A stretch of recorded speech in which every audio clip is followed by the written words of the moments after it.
نحمده ونصلي على رسوله الكريم أما بعد فأعوذ بالله من الشيطان الرجيم بسم الله الرحمن الرحيم يا أيها الذين آمنوا استجيبوا لله وللرسول إذا دعاكم لما يحييكم صدق اللہ العظیم۔ آج کی ہماری گفتگو کا موضوع اللہ اور اس کے رسول اللہ صلی اللہ علیہ وسلم کی اطاعت، اللہ اور اس کے رسول اللہ صلی اللہ علیہ وسلم کی پیروی اور اتباع کرنے کے بارے میں ہے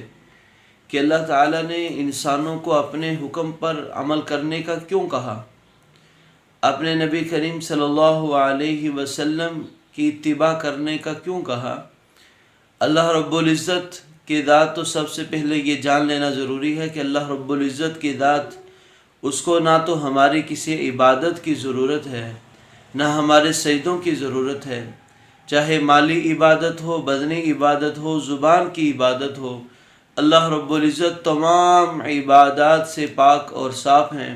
یعنی بندوں کی عبادت سے اللہ رب العزت کی ذات میں کوئی اضافہ نہیں ہوتا،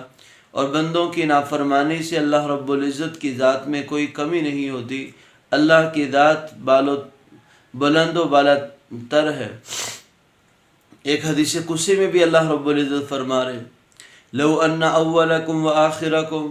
وانسکم وجنکم وذکرکم وانساکم وصغیرکم وکبیرکم كانوا على اتقى قلب رجل واحد منکم ما زاد ذلك في ملکی شیئا، کہ اگر تمہارے بڑے اور چھوٹے، تمہارے مرد اور عورتیں، تمہارے جنات اور انسان، تمہارے زندہ اور مردہ، تمام کے تمام لوگ، پہلے اور بعد میں آنے والے سب جمع ہو رہے ہیں، اور سب کے سب اس آدمی کی طرح ہو رہے ہیں جو ایک لمحے کے لیے بھی اللہ کی نافرمانی نہیں کرتے، فرمایا ما زاد ذلك فی ملکی شیئا، کہ ان تمام کی عبادت سے میری بادشاہت میں، میری عزت میں، میری شرف میں کوئی اضافہ نہیں ہوگا۔ وَلَوْ أَنَّ أَوَّلَكُمْ وَآخِرَكُمْ وَإِنسَكُمْ وَجِنَّكُمْ وَذَكَرَكُمْ وَأُنْسَاكُمْ كانوا على افجر قلب رجل واحد منكم ما نكث ذلك في ملك شيئا، تمہارے بڑے، تمہارے چھوٹے، تمہارے مرد، تمہاری عورتیں، تمہارے اگلے، تمہارے پچھلے، تمہارے زندہ، تمہارے مردہ، تمام کے تمام اس آدمی کی طرح ہو جائیں جو ایک لمحے بھی اللہ کی فرما برداری نہیں کرتا، تو اللہ رب العزت کی بادشاہت میں، اللہ رب العزت کی عزت میں، اللہ رب العزت کی قدوسیت میں ایک لمحے کے لیے بھی ذرا برابر بھی کمی نہیں آئے گی۔ لیکن اللہ رب العزت فرما رہے یا ایھا الذین آمنوا استجیبوا للہ وللرسول، تم اللہ اور اس کے رسول اللہ صلی اللہ علیہ وسلم کی دعوت کو قبول کیا کرو، اس کی بات پر لبیک کہا کرو جب تمہیں وہ پکاریں۔ اللہ رب العزت کے احکامات انسان کی طرف متوجہ ہوتے ہیں، دن کے 24 گھنٹے میں اللہ رب العزت کے بعض حکم متوجہ ہوتے ہیں، ہفتے کے 7 دنوں میں اللہ کے بعض احکام متوجہ ہوتے ہیں، مہینے کے 30 دنوں میں اللہ کے احکام متوجہ ہوتے ہیں، سال کے 12 مہینوں میں اللہ کے احکام متوجہ ہوتے ہیں، پوری زندگی اللہ رب العزت کا کوئی نہ کوئی حکم انسان کی طرف متوجہ ہوتا ہے۔ تو اللہ رب العزت فرما رہے کہ میرے بندے، جب میرا کوئی حکم تیرے پاس آ جائے تو میرے حکم کو قبول کر لیا کرو، میری بات مان لیا کرو، میرے بات کے علاوہ کوئی بھی بات ہو، کوئی بھی کام ہو، ان تمام چیزوں کو چھوڑ دیا کرو۔ وللرسول، اور میرے نبی کریم صلی اللہ علیہ وسلم کی زندگی صبح سے لے کر شام اور شام سے لے کر رات، ہر دن، ہر ہفتے، ہر مہینے، ہر سال، ساری زندگی کے لیے لقد کان لکم فی رسول اللہ اسوۃ حسنہ، اللہ رب العزت نے بہترین نمونہ بنا کر دیا ہے۔ تو اللہ رب العزت کہہ رہے ہیں کہ وللرسول، جب میرے نبی کریم صلی اللہ علیہ وسلم کی زندگی اور ان کا سنت طریقہ، اور دوسری طرف اغیار کی زندگی اور ان کے طریقے آپس میں ایک دوسرے کے مقابل میں آئیں، تو وللرسول اذا دعاکم، تو میرے نبی کے طریقے کو لے لیا کرو، میرے نبی کی بات کو، اس کی سنت کو ترجیح دیا کرو، اس کے مقابلے میں تمام طریقوں کو چھوڑ دیا کرو۔ اذا دعاکم، جب تمہیں بلائیں، اللہ کا ایک ایک حکم اس کے نبی کریم صلی اللہ علیہ وسلم کے طریقوں پر پورا کرنا، اسی میں کامیابی ہے۔ اب اللہ رب العزت کیوں حکم دے رہے ہیں اپنے حکم پر عمل کرنے اور نبی کریم صلی اللہ علیہ وسلم کی سنت والی زندگی؟ لما یحییکم، جیسے میں نے شروع میں کہا کہ اللہ رب العزت کو اپنی عبادت کی کوئی ضرورت نہیں، اور اطاعت رسول حقیقت میں اطاعت اللہ ہے، کہ اللہ کے نبی کی اطاعت حقیقت میں اللہ کی اطاعت ہے، اللہ کے نبی صلی اللہ علیہ وسلم کی فرما برداری حقیقت میں اللہ کی فرما برداری ہے۔ تو اللہ کو تو اپنی اطاعت کی ضرورت نہیں۔ اب اللہ نے بات کو مکمل کیا، لما یحییکم، یہ بندگی اس لیے ہے، یہ اطاعت اس لیے ہے، ہماری ہر بات پر ہر حکم پر لبیک کہنا اس لیے ہے، لما یحییکم، اس کے اندر تمہارے لیے زندگی کا سامان ہے، اس کے اندر تمہارے لیے امن والی، خوشحالی والی، پرسکونی والی زندگی کا سامان ہے۔ اس بات کے اندر، اس آیت کے اندر اتنی بڑی حقیقت چھپی ہوئی ہے کہ اسلام ایسا نظام معاشرتی ہو، معاشی ہو، سیاسی ہو، ایسے اصول عطا کرتا ہے، ایسے نظام کو انسانوں کے سامنے پیش کرتا ہے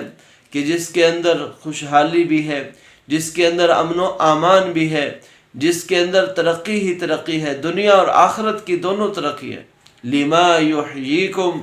کہ اگر تم اللہ اور اس کے رسول اللہ صلی اللہ علیہ وسلم کی اطاعت کرو گے تو اللہ تعالیٰ تمام تفکرات، تمام پریشانیوں سے تمہیں نکال دیں گے، اور تمام غموں سے تمہیں نجات عطا فرما دیں گے، تمام ظالموں کے ظلم سے تمہاری حفاظت کی جائے گی، آسمان کی رحمتیں اور برکتیں تمہارے اوپر بروقت اتاری جائیں گی، زمین بروقت اپنے غلوں کو برکات کے ساتھ نکالے گی۔ لما یحییکم، اگر تم حقیقت میں اللہ اور اس کے رسول اللہ صلی اللہ علیہ وسلم کی بات کو مانو گے تو اللہ تعالیٰ تمہاری زندگی کے بہتر سے بہترین کے لیے، تمہاری زندگی کو خوشحال بنانے کے لیے، تمہاری دنیا کی زندگی کو بھی جنت بنا دے گا۔ لما یحییکم، اور اس اللہ کے اور اس کے رسول اللہ صلی اللہ علیہ وسلم کی بات ماننے کا دار و مدار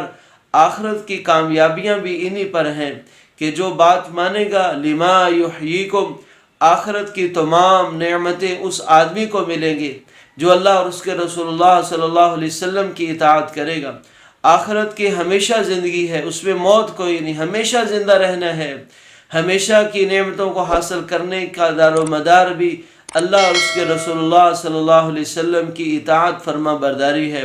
کیسی زندگی ہوگی؟ یہاں پر جیسے ہی جنت میں داخل ہوں گے اعلان ہوگا، ان لکم ان تحیوا فلا تموتوا ابدا، ان لکم ان تنعموا فلا تبأسوا ابدا، ان لکم ان تشبوا فلا تحرموا ابدا۔ اللہ رب العزت اعلان کروانے کہ سن لو، ہمیشہ زندہ ہو، کبھی تمہیں موت نہیں آئے گی، ہمیشہ نوجوان ہو، کبھی بڑھاپا نہیں آئے گا، ہمیشہ کی بادشاہت ہے، کبھی زوال نہیں آئے گا،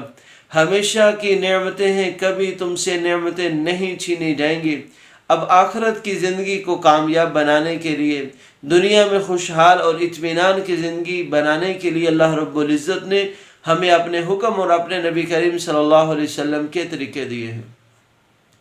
اس کے برعکس اللہ رب العزت نے قرآن پاک میں یہ اعلان کیا ہے، من اعرض عن ذکری فإن له معیشة ضنقا ونحشره یوم القیامت اعما۔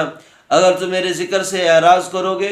اگر تم میری بات کو نہیں مانو گے تو دنیا کے اندر بے سکونی ہوگی، بے اطمینانی ہوگی، مال ہوگا لیکن سکون کوئی نہیں، عظیم الشان گھر ہوگا لیکن عزت کوئی نہیں، نرم نرم بیڈ ہوں گے لیکن میٹھی نیند کوئی نہیں، اولاد ہوگی فرما بردار کوئی نہیں، بیوی ہوگی وفادار کوئی نہیں۔ کیوں؟ کمن اعرض عن ذکری، جو اللہ کے حکم کو چھوڑ دے گا، اس کے نبی کریم صلی اللہ علیہ وسلم کے طریقوں کو چھوڑ دے گا، وہ تمام دنیا کی آسائشیں ملنے کے باوجود بے سکون، بے اطمینانی کی زندگی گزارے گا، اور آخرت میں وَنَحْشُرُهُ يَوْمَ الْقِيَامَةِ أَعْمَى، ایسا انسان نبینا بنا کر اٹھایا جائے گا۔ اللہ کہے گا میں نے تمہیں دنیا میں آنکھیں دی تھی، تم اللہ کی قدرت کو پہچانتے، کان دیے تھے اللہ کی قدرت کو سنتے، زبان دی تھی تم اللہ کی قدرت کو بولتے، لیکن تم نے انہیں ایسے گزارا جیسے نبینا آدمی گزارتا ہے۔ نبینے کو کچھ سجائی نہیں دیتا، وہ اپنے نفع اور نقصان کو جانتا نہیں، ایسے ہی چلتا جاتا ہے، ایسے ہی جو انسان اللہ کے حکم کی پرواہ نہیں کرتا، کامیابی کے طریقے اللہ کے حکموں کو چھوڑ کر غیر اللہ کے طریقوں پر چلتا ہے، تو ایک نبینے کی طرح ہے، اللہ رب العزت قیامت والے دن اسے نبینہ کر کے اٹھائیں گے۔ اس لیے آج ضرورت ہے کہ مسلمان اللہ کے حکم کو اس کے نبی کریم صلی اللہ علیہ وسلم کے طریقے پر گزارنا شروع کر دے۔ بس جس دن مسلمان نے عزم کر لیا کہ میں نے 100% اللہ کے حکم اس کے نبی کریم صلی اللہ علیہ وسلم کے طریقوں پر پورا کرنا ہے، اس دن سے اس کی دنیا بھی بن جائے گی، آخرت بھی بن جائے گی، دنیا میں بھی سرخرو، آخرت میں بھی کامیاب، دنیا میں بھی سکون، عزت، چین، آخرت کے اندر بھی کامیابیاں، ہمیشہ کی نعمتیں ملیں گی۔ اللہ تعالیٰ اپنے ایک ایک حکم پر عمل کرنے کی توفیق عطا فرمائے۔ سب سے بڑا حکم تو نماز کا ہے، سب سے بڑا حکم اللہ کا مسلمان کی طرف نماز کا متوجہ ہوتا ہے۔ زکوٰۃ سال میں ایک دن ہے، رمضان کے 30 روزے ہیں، حج زندگی میں ایک دفعہ ہے، تو اللہ کے حکم بہت زیادہ نہیں، اور زندگی تو ہر انسان نے گزارنی ہے۔ سونا ہر انسان نے ہے، جاگنا ہر انسان نے ہے، تجارت ہر انسان نے کرنی، واش روم، کھانا پینا، ہر ایک عمل جو زندگی کے ساتھ جڑا ہوا ہے، اگر ہم اس کو سنت کے مطابق سیدھا کر لیں گے تو ہمارا وہ دنیا کا عمل بھی دین بن جائے گا، وہ ہمارا عمل ہمارے حق میں عبادت بن جائے گا۔ اللہ تعالیٰ ہمیں اپنے حکم نبی کریم صلی اللہ علیہ وسلم کے طریقے پر پورا کرنے کی توفیق عطا فرمائے۔ مع السلام۔